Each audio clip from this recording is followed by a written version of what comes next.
Well, good evening. My name is Jeremy Dooley. I led up the effort to develop CHA-Type with DJ and Jonathan, who have already presented, and also Robbie back there in the back. What we were trying to do was essentially develop a language for Chattanooga.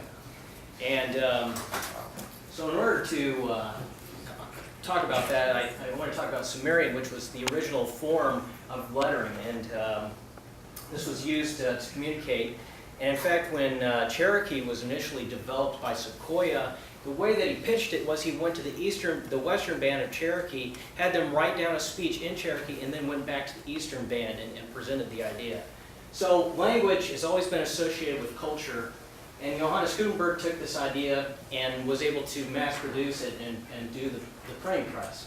We took pieces of metal, we inked it up, we impressed it, and brushed it into paper, and that's what we did for nearly 400 years. And to be a type designer, what you did is you made those pieces of metal. Nowadays, we work with mathematical points on a screen. And the advantage of this is you can scale it up as big as you need it, or you can scale it down as small as you need.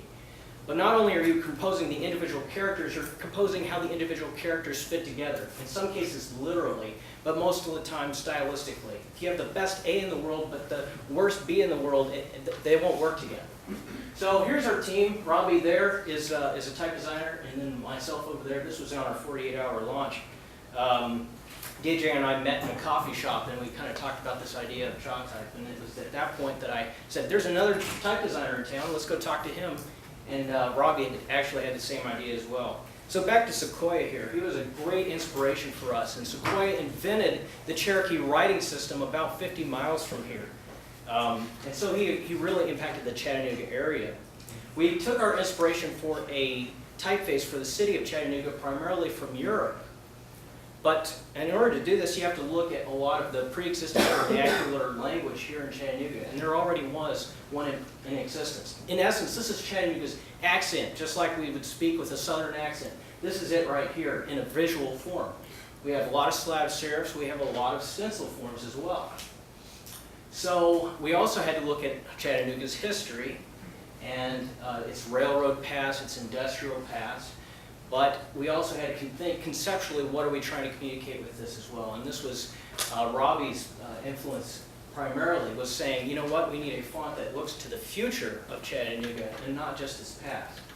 So through a long process, Robbie and I developed our own approaches, and we eventually kind of distilled them down to these two. Robbie's is on the top, mine is on the bottom. Mine is a little bit more industrial Cherokee, and Robbie's is a little bit more futuristic. And we were kind of at an impasse. What do we do at this point? And so the idea was basically to take the two and actually merge them together. Just in the same way that you would have sort of a morph between one face to another, that's exactly what we did with this font. We came up with this compromise in essence. We had a piece of marble that was starting to look like something, but we still had to chisel it a little bit more to get David to come out of there. We kind of were working on this for a little bit, and it was DJ's idea that we go to 48-hour launch, pitch the idea, and start working on the Kickstarter campaign. And part of the opportunity, one of the great opportunities we had there was Robbie and I sat down and we kind of resolved a lot of the design direction.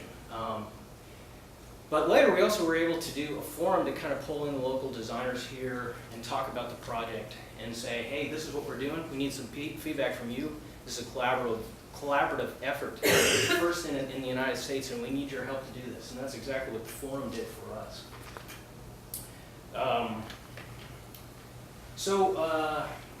Times Free Press picked it up. It was really a phenomenal article that they did, and it really got us going as far as the national press that we were able to receive.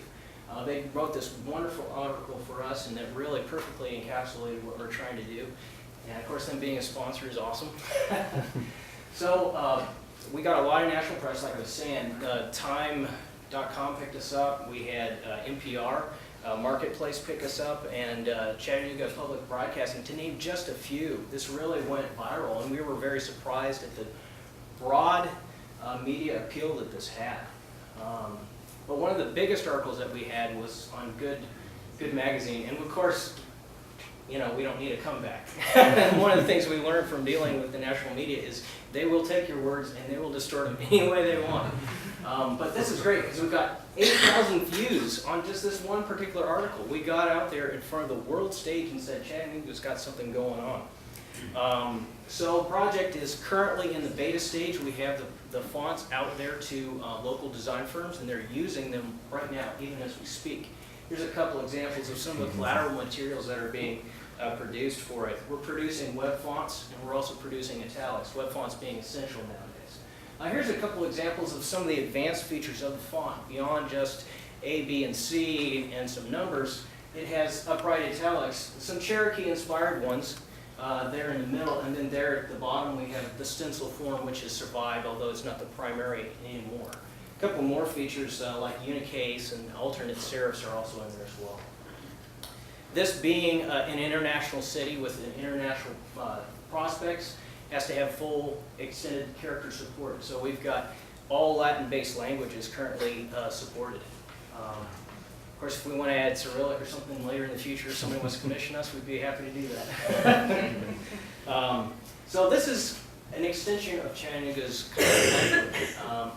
And DJ and Jonathan were able to take this concept of found in Cha and then apply it to an actual application that would be run on a smartphone.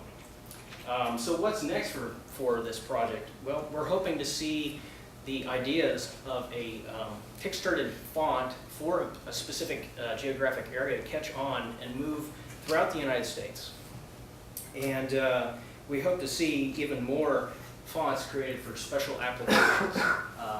So that is the future. That's conceptually where we're trying to achieve. Thank you for your time.